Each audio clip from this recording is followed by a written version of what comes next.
오늘 우리에게 주시는 하나님의 말씀은 요한복음 15장 5절에서 8절까지입니다. 하나님의 말씀을 다 함께 봉독하겠습니다. 나는 포도나무요 너희는 가지라. 그가 내 안에 내가 그 안에 거하면 사람이 열매를 많이 맺나니 나를 떠나서는 너희가 아무것도 할 수 없음이라. 사람이 내 안에 거하지 아니하면 가지처럼 밖에 버려져 마르나니 사람들이 그것을 모아다가 불에 던져 사르느니라. 너희가 내 안에 거하고 내 말이 너희 안에 거하면 무엇이든지 원하는 대로 구하라. 그리하면 이루리라. 너희가 열매를 많이 맺으면 내 아버지께서 영광을 받으실 것이요 너희는 내 제자가 되리라. 아멘. 오늘 나눌 첫 말씀 제목은 복음의 열매를 맺게 하소서입니다. 같이 해보실까요? 복음의 열매를 맺게 하소서. 한번 다시요. 복음의 열매를 맺게 하소서. 아멘. 올해 이것이 저와 여러분의 기도의 제목이 되고 1년 동안 계속 주님 앞에 이렇게 기도하시면 좋겠습니다. 주여, 복음의 열매를 맺게 하소서. 아멘. 저를 보시죠. 성경에는 그 무화과 나무 열매 이야기가 있습니다. 한 포도원 주인이 포도원에다가 무화과 나무를 심었어요. 그런데 3년이 지나도 열매가 없자 그 종에게 이 나무를 찍어버리라고 명하는 내용이 나옵니다. 누가복음 13장 7절인데요. 제가 읽어드려 보면 포도원 지기에게 이르되 내가 3년을 와서 이 무화과 나무에서 열매를 구하되 얻지 못하니 찍어버리라. 어찌 땅만 버리게 하겠느냐. 그때 포도원 지기가 말을 합니다. 주인이여, 올해도 요 한 해만이라도 그만 좀 둬보십시오. 그러면 제가 두루두루 파고 거름을 줄 테니까 만일 올해 열매를 맺으면 좋고 열매를 맺지 않으면 그때 찍으셔도 늦지 않겠습니다. 여러분, 우리 기독교 신앙은 열매를 맺어야 하는 신앙입니다. 기독교인들이 점을 보러 많이 간대요. 기독교인 환영, 기독교인 방 이렇게 해난다고 하는데, 여러분, 점보러 가는 사람들, 무당에게 찾아가는 사람들의 마음가짐은요, 어떤 건 줄 아세요? 나의 운명이 어떻게 되나, 나의 운세가 뭐냐, 내 팔자가 어떻게 정해졌냐를 알아보러 가는 것입니다. 그렇지 않습니까? 혹 동쪽으로 가면 애군이 낀데 서쪽으로 가야 한데 그런 어떤 방향을 확인하러 가는 것입니다. 저희 교회에 다른 어디 금융기관에서 보내온 카렌다가 있어서, 큰 게 있어서 왜 이렇게 큰가 하고 열어봤어요. 그랬더니 날짜가 크게 나와 있고 그 밑에 이사 가는 날, 이사 가는 날, 이사하는 날 이렇게 써 있더라고요. 그날 아니면 이사하면 안 된다는 거죠. 그러니까 사람들은 그런 날짜를 보고 그때 안 하면 큰일 나는 줄 아는 거죠. 이게 점보러 가는 사람들의 심리입니다. 그러나 우리 기독교 신앙의 마음은 전혀 다른 거죠. 우리는 하나님의 창조의 질서 안에서 씨앗이 뿌려지고 싹이 나오고 잎이 나오고 꽃이 핀 다음에 가을에는 열매를 맺는 것이 우리 기독교 신앙하고 더 어울립니다. 여러분, 혹시 자녀가 공부해야 될 때인데, 옛날에 여러분 안 그러셨어요? 볼펜 굴리기. 웃는 분들은 경험자야. 저도 해봤거든요. 도대체 답을 모르겠어요. 그래서 1, 2, 3, 4번 중에 이렇게 볼펜을 굴려가지고 3 나오면 3번 쓰고 그랬거든요. 그런데 공부를 해야 되는데 볼펜 굴리기 연습만 하고 있다라고 생각해 보세요. 그 부모의 마음이 어떠시겠어요? 여러분, 하나님 아버지는 우리가 지금 운세나 보고 지 할 공부는 안 하고, 지가 할 훈련 연습은 안 하고, 내 운이 어떻게 되나, 내 팔자가 어떻게 되나, 그런 것만 보고 있으면 하나님 마음은 얼마나 답답하시겠어요.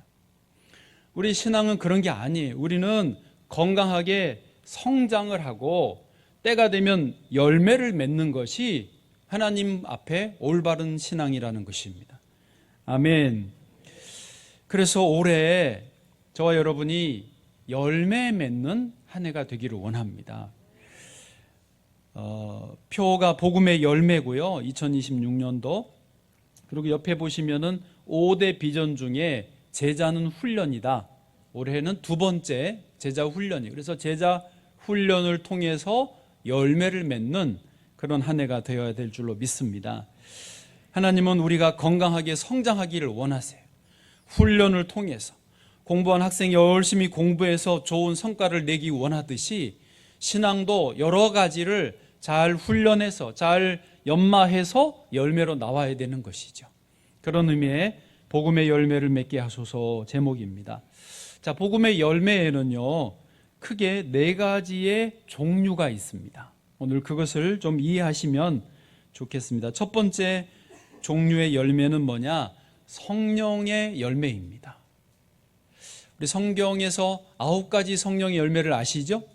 한번 읊어보실까요? 시작. 사랑, 희락, 화평, 자비, 양선, 오래 참음, 온유, 인내, 절제.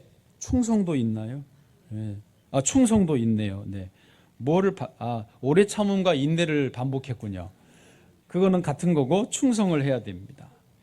어쨌든 여러분, 요거 하나하나에 너무 주목하시지 말고 성령의 9가지 열매는 한 묶음이라고 보셔야 돼요.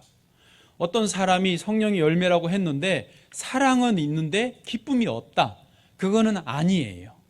이거는 같이 세트로 오는 것입니다. 패키지예요. 성령이 내 안에서 역사하시면 자연스럽게 9가지가 동시에 다 고치가 되는 것입니다. 그래서 결국 이 성령의 열매는 나의 인격이 변화되고 성품이 좋아져서 한마디로 예수님을 닮은 사람이 되는 거죠. 저 사람 예수님 닮았다. 성격이 참 예수님 같아. 성품이 참 예수님 같아. 그러면 성령의 열매를 맺는 것입니다. 사도 바울이 이렇게 고백합니다. 고린도전서 11장 1절에 보니까요. 내가 그리스도를 본받는 자가 된 것 같이. 사도 바울께서 그리스도를 본받으시는 거죠. 그의 성품이, 그의 성격이 그리스도 같아요. 그래서 자신 있게 그 다음 뭐라고 하죠? 너희는 나를 본받는 자 되라. 목사로서 기죽는 말씀입니다. 정말 바울처럼 저도 이렇게 말할 수 있으면 얼마나 좋겠어요. 명성비전교회 성도 여러분, 내가 그리스도를 본받는 것처럼 나를 본받으세요 라고 말할 수 있으면 얼마나 좋겠어요. 저를 본받지 말고 그리스도를 본받으세요. 그러나 우리가 다 이 길을 가야 되는 것이죠. 아멘. 그래서 사람마다 그리스도의 향기가 나야 됩니다. 그리스도의 편지가 돼야 되는 것입니다. 어쨌든 성격이 나는 생긴 대로 살 거야, 그런 소리 하지 마세요. 너무 그러지 마세요. 예수님을 닮아라. 예수님을 닮아라. 예수님을 닮아라. 이것이 우리의 사명이 되기를 원합니다. 교회는 죄인들이 모인 곳입니다. 그건 아시죠? 교회는 착한 사람들만 있는 줄 알았는데 나쁜 사람도 있어요. 손가락질. 네. 교회는 그래요. 그런데요, 중요한 게 있습니다. 교회 안에 있는 사람과 밖에 있는 사람의 차이가 뭔지 아세요? 교회 안에 있는 사람은 죄인이 모였는데 자기가 죄인인 줄 아는 죄인들이 모인 곳이고, 교회 밖은요, 죄인들인데 자기가 죄인인 줄을 모르는 죄인들이 있는 곳이 교회 밖이에요. 이해되시죠? 우린 죄인입니다. 그러나 내가 죄인인 것을 알고 모여 있어요. 그래서 예수님을 믿음으로 이 죄를 씻어내고 구원을 받은 것이죠. 아멘. 자, 그런데요, 여기서 멈추면 안 됩니다. 우리가 죄인인 것을 알고 교회에 모였지만 계속 죄인처럼 살 수는 없잖아요. 죄인인 줄 알지만 우리는 예수님처럼 인격이, 성품이 달라져야 되는 거죠. 아름답게 열매를 맺어가야 되는 거예요. 아, 저분 교회 다니더니 달라졌네. 저분 교회 다니더니 성경 읽더니 성격이 부드러워졌는데, 예, 참 얼굴이 기뻐졌는데, 예, 주님께 충성하는데, 아멘도 안 하시는데, 그렇게 되어주시기를 바랍니다. 여러분, 그런 마음이 내게 있으면 그럴 때 아멘 하시면 얼마나 좋아요. 다시, 아, 저분 교회 다니더니 기쁨이 가득하여졌는데 내가 그렇게 되기를 바라시면 아멘 하시는 거죠. 네, 입 돋다 언제 쓰냐고요. 네, 내게 사랑이 많아졌다, 그런 말 듣기를 축복합니다. 아멘. 그게 성령의 열매입니다. 두 번째 열매는 뭐냐면 생명의 열매예요. 그러니까 복음, 교회를 다니면 자연스럽게 맺어지는 것이 또 다른 생명을 주님께로 인도하는 생명의 열매죠. 여러분, 지난 1년 동안 예수님께로, 교회로 전도하신, 인도하신 분들이 있지요? 그분들은 열매를 맺은 거예요. 작년 2025년 전도한 김혜성, 유명해졌어요. 이제 올해도 주여 내가 생명의 열매 맺기를 원합니다. 이게 우리 기도의 제목이어야 되는 거죠. 나 때문에 예수님을 믿게 된 사람이 있어야 됩니다. 가끔 이제 전도를 해보면 자기는 절대 교회에 안 가겠다고 하는 분이 있어요. 이를 악물고 치를 떨면서 저는 교회 안 갑니다, 그런 분들이 있어요. 그래서 궁금하잖아요. 왜 교회 안 가시려고 그러세요? 왜 무슨 문제 있으셨어요? 제가요, 직장에서요, 사업할 때요, 장로라는 분이, 안수 집사라는 분이 사기를 쳐가지고 제가 손해를 엄청 봤습니다. 그런 분들이 있습니다. 또 어떤 분은요, 저희 집안에 고모가 어디 교회 권사라고 그러는데요, 명절 때 모이기만 하면 말이 많고요, 돈은 안 내고요, 우리 엄마를 너무너무 괴롭혔어요, 시고모가. 그래서 교회 안 갑니다, 이런 분들이 있어요. 여러분, 선교지에 나가서 생명 걸고 예수님을 전하지는 못할 망정 가까이 있는 분들에게 예수의 이름을 막지는 않아야죠. 마태복음 28장 19절을 한번 같이 읽어보겠습니다. 시작. 그러므로 너희는 가서 모든 민족을 제자로 삼아 아버지와 아들과 성령의 이름으로 세례를 베풀고. 아멘. 여러분, 선교지로 가라고 안 할 테니까 명절에 집에서 모이시면 그때 선교지 간다 생각하고 내가 더 잘하고, 내가 더 많이 내고, 더 먼저 가서 챙기고 늦게까지 뒤처리하고 오시기를 축복합니다. 아멘. 네, 얼마나 좋아요. 여러분, 선교지 안 가도 괜찮으니까 직장에 나갈 때 내가 선교지에 간다 하시고 오늘 모든 만남의 자리에서 예수님이 증거되기를 원합니다. 학교에 가서 나 때문에 우리 친구들이 교회 가고 싶다, 나 너 다니는데 가고 싶다, 이런 말 할 수 있게 되기를 축복합니다. 우리는 돈을 벌어도, 사람을 만나도, 교회가 구제 사업을 해도 전부 영혼 살리는 데 목적이 있습니다. 권면합니다. 모든 성도님들은 올해 꼭 한 명 이상 나 때문에 예수 믿는 사람이 있게 되기를 축복합니다. 제게는 우리 교회가 올해 100명 이상을 등록하자, 전도하자, 이것이 제게 주신 마음입니다. 작년에 2025년도에 44명을 교회 새로 등록이 했더라고요. 등록을. 그래서 너무너무 감사한데 열심히 영혼 살리는 데 집중해서 하나님께서 올해 100명 등록이 되기를 원합니다. 따라하십시오. 주여 생명의 열매 맺게 하소서. 아멘. 자, 세 번째로는요, 복음의 열매는 하나님께 영광되는 열매입니다. 한번 기억을 되살려 보시죠. 첫 번째가 뭐였습니까? 성령의 열매. 네, 성격, 인품. 두 번째요, 생명, 한 영혼을 살리는 것입니다. 세 번째는요, 하나님께 영광되는 열매입니다. 이것은 뭐냐면 우리 삶 속에서 하시는 일이 잘 돼서 하나님이 도와주셨습니다 하고 하나님께 영광 돌리는 그것을 말하는 것입니다. 여러분, 올해 하시는 일이 주 안에서 잘 되셔서 하나님께 영광 되기를 축복합니다. 아멘. 우리는 가정에서도 교회에서도 마을에서도 학교에서도 이 일을 할 때 잘 해야 됩니다. 잘 되어야 됩니다. 어떻게 이렇게 잘하셨어요? 그럴 때 하나님께 영광을 드려야 되죠. 연말에 시상식에 크리스찬 연예인들이 자주 그래주지 않습니까? 늘 시상할 때마다 하나님께 영광 돌리는 단골 손님이 있습니다. 최수종 씨. 최수종 씨가 나이가 적지 않더라고요. 작년엔가 대통령과 같이 인사하는데 최수종 씨가 한 살 많았어. 보기는 대통령 하고 들어오는데 최수종 어린 소년처럼 이렇게 보이는데 한 살 많은 형이야. 서로 멋쩍어가지고 웃더라고요. 쳐다보고. 그 장면이 저는 웃겼습니다. 한번 사진 보여주시면 작년은 모르겠어요. 2023년도 연말 시상식 때 연기대상인가를 받았어요. 머리도 저렇게 해가지고 소년처럼 말이죠. 예. 찬양 은혜라는 찬양 가사로 수상 소감을 했습니다.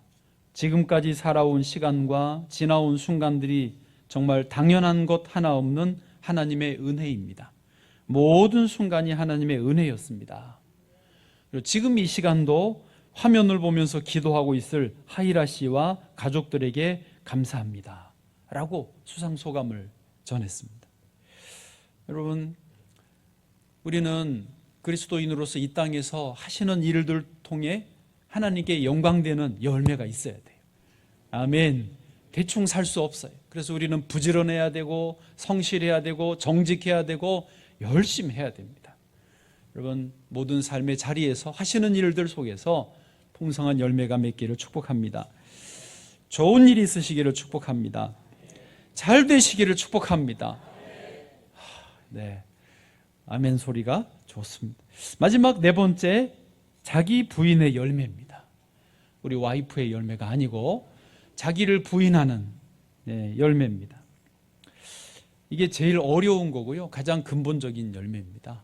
한마디로 말해서 십자가를 선택하는 거예요. 그러니까 내 자기 중심에서 예수 그리스도 중심의 삶으로 바뀌는 것입니다. 작년 말에 믿음의 삶, 변화의 삶을 공부하신 분들은 그 책에서 계속 강조한 내용이 이건 걸 아실 거예요. 내가 주인된 삶에서 그리스도가 주인된 삶으로 바뀌어야 된다. 그거를 연습하고 훈련시켜주는 책 교재가 그 교재였습니다. 누가복음 9장 23절입니다. 같이요, 시작. 또 무리에게 이르시되 아무든지 나를 따라오려거든 자기를 부인하고 날마다 제 십자가를 지고 나를 따를 것이니라. 아멘. 예, 그리스도인의 올바른 삶은요, 자기를 부인하는 거예요. 여러분, 그냥 예배만 드리고 주일만 지키고 그리스도인의 삶이라고 할 수 없습니다. 그건 어떤 중요한 통로는 되지만 이 예배와 주일 성수를 통해서 주님이 원하시는 우리의 궁극적인 삶의 모습은 자기를 부인하는 거예요. 그리고 예수님이 나의 주인 되시는 삶을 사는 것입니다. 이게 성경이 우리에게 가르치시는 근본적인 삶의 원리입니다. 기독교 전승에 따르면요, 이제 기독교 초기에 로마에서 박해가 벌어졌습니다. 교회 로마 군병들이 쳐들어와서 성도들을 잡아가고 사도들도 막 붙잡히고 그러니까 베드로가 로마시를 벗어나서 그 박해를 피해서 도망을 가고 있었습니다. 그런데 반대 방향으로 로마시로, 박해가 있는 로마시로 들어오시는 부활하신 예수님을 만난 거예요, 베드로가. 거기서 베드로가 그 유명한 말을 하죠. 쿠오바디스 도미네, 도미네 주여, 쿠오바디스 어디로 가시나이까? 그 말 들어보셨어요? 네. 그러자 예수님이 그렇게 말씀하십니다. 나는 너가 버리고 도망가는 로마로 들어간다. 그때 베드로가 엎드려서 회개하고 다시 로마로 되돌아갑니다. 비로소 그리스도의 십자가를 선택하는 거죠. 그리고는 붙잡혀서 십자가에 매달립니다. 그리고 부탁을 합니다. 여보시오, 나는 우리 주님처럼 똑바로 매달릴 자격이 없으니 나를 거꾸로 매달아 주시오. 그래서 베드로가 십자가에 거꾸로 매달려서 순교했다는 것입니다. 이게 기독교 전승입니다. 그렇습니다. 우리는 마지막 이 복음의 열매는요, 자기 부인의 열매예요.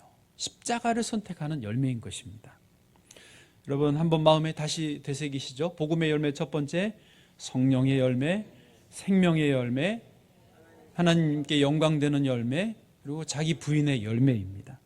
이제 말씀을 정리하면서, 그러면 이렇게 열매를 맺어야 되는데, 이 열매는요, 내가 맺는 게 아니고 주님이 맺혀 주셔야 되잖아요.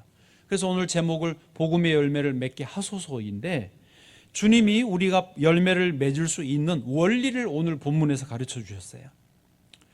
5절 말씀 한번 보시죠. 오늘 본문 시작. 나는 포도나무요 너희는 가지라. 그가 내 안에 내가 그 안에 거하면 사람이 열매를 많이 맺나니 나를 떠나서는 너희가 아무것도 할 수 없습니다. 아멘. 그렇습니다. 원리가 뭔지 아시겠습니까? 가지는 포도나무에 붙어 있으면 살고 저절로 열매를 맺듯이, 우리는 예수님에게 딱 붙어 있기만 하면 이 열매는 저절로 맺혀진다는 것입니다. 6절도 한번 다시 보시면요, 우리가 떨어져 있으면 어떻게 되는, 사람이 내 안에 거하지 아니하면 가지처럼 밖에 버려져 마르나니.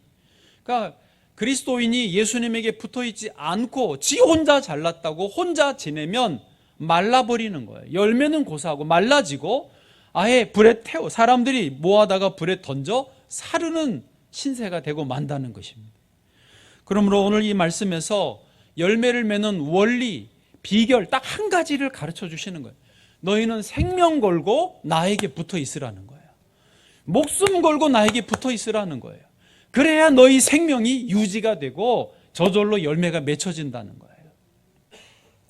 제가 1월 1일 날, 그날은 송구영신 드리고 시간이 좀 남아서 주님 오늘 무슨 책 좀 새해 들었는데 읽어볼까요 해서 손에 잡힌 책이 이 책입니다. 보여주시면, 닥터 피터슨의 특별한 처방전이라는 책이고요. 저 피터슨 부부입니다. 1966년에 우리나라에 의사인데 선교사로 우리나라에 들어왔고, 마산에 있는 그 아동 척추 전문 병원의 원장으로 책임자로 오셨어요. 그리고 거기서 그 마산 거기만 있지 않고 거기서 각 부산으로, 대구로, 순천으로, 또 서울로 지소를 만들어서 척추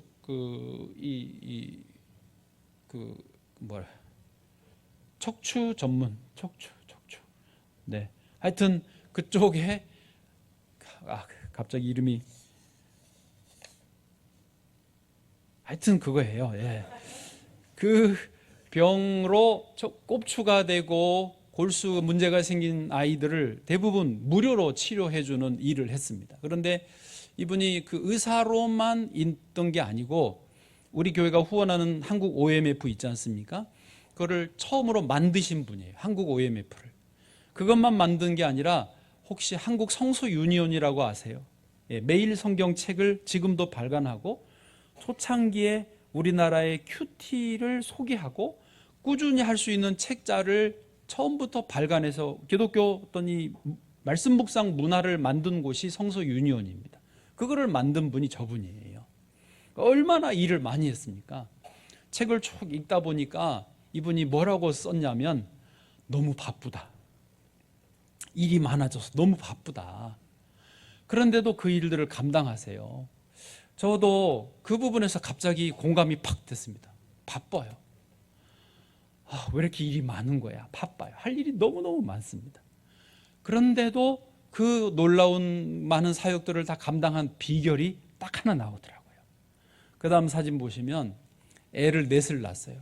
저분이 20대 후반, 30대 그때 오셔가지고 애를 넷을 낳고 여기서 그 인생의 중요한 시간들을 다 보냈고 작년에 한국에 다녀가셨거든요. 근데 애를 넷을 길렀어요. 친정 부모님도 없어요. 시부모님도 없어요. 어떻게 길렀을까요? 그냥 잘 길렀어요. 근데 제가 하고 싶은 말은 애를 잘 기르는 게 문제가 아니에요. 우리 지금 요즘에 젊은 부부들은 애 하나 둘 때문에 절절매시잖아요. 힘들어요. 친정 엄마 집에 가까이 붙어 살잖아요. 그런데 이분들은 애를 기르는 게 문제가 아니고 매일같이 한 사람이 애 넷을 돌보면 다른 한 사람은 골방에 들어가서 하나님 앞에 엎드렸어요. 그 시간을 충분히 갖고 나오면 교대. 그 사람이 애를 보고 다른 분이 골방에 들어가서 하나님 앞에 엎드리는 시간을 꼭 가졌어요. 이게 비결이더라고요. 여러분, 우리 그리스도인이 사는 길은 이거밖에 없습니다. 애를 어떻게 잘 기를까? 넷을 어떻게 길러요? 그런 걱정하지 마세요. 이 많은 일을 어떻게 해요? 그런 걱정하지 마세요. 건강이 약한데 시간이 없는데 바쁜데요. 저거 아들 둘 어떻게 길러요? 지네들이 커요. 내버려 두세요. 그냥 제발 좀. 너무 잘 기르려고 하니까 그러는 거예요. 아직 결혼 안 했잖아. 여러분, 인생을 너무 뭔가를 잘하려고 그러니까 머리가 아픈 거예요. 바쁜 거는요, 죄입니다. 이렇게 말하시면 오해하시는 분이 있는데 바빠 보십시오. 하나님과 연결 시간을 갖지 못하고 떨어지고 죄는 결국 사망으로 우리를 이끕니다. 욕심을 내려놓고 세상 욕망 너무 다 잘하려고 그러지 마시고 시간을 비워서 하루에 첫 시간을 가장 먼저 주님과 함께 앉아 있으셔야 돼요. 가지가 포도나무에 붙어 있어야 살고 저절로 열매가 맺듯이 우리는 주 앞에 앉아 있을 때 저절로 일들이 되어지고 또 하나님이 힘과 돕는 사람들을 붙여주시는 줄로 믿습니다. 그렇게 할 때에 마지막 8절 보시면 너희가 열매를 많이 맺으면 내 아버지께서 영광을 받으실 것이요 너희는 내 제자가 되리라. 아멘. 오늘 네 가지 열매는 이해하셨고 이것을 이룰 수 있는 비결 하나뿐입니다. 목숨 걸고 생명 걸고 주님과 함께하는 시간을 꼭 가지십시오. 절대 주님께로부터 떨어지지 마십시오. 주님이 풍성하게